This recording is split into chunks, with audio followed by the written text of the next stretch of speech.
সব সময় পজিটিভ থাকার উপায় কি জানেন?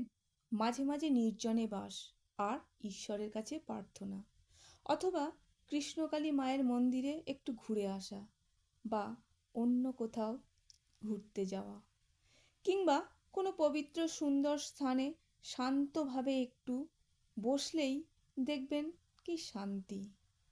এটা যদি সম্ভব নাও হয়, তাহলে আপনার নিজ মনোমন্দিরে ঈশ্বরের ছবিকে রাখুন। আপনি আপনার ঘরে বসেই ঈশ্বরের সামনে মনোযোগ সহকারে আপনার অন্তরের ব্যথা জানান, তাহলেও আপনার মন অনেক হালকা হয়ে যাবে, আপনি অনেক শান্তি পাবেন এবং আপনার মনের নেতিবাচক দিকগুলোও দূরে সরে যাবে।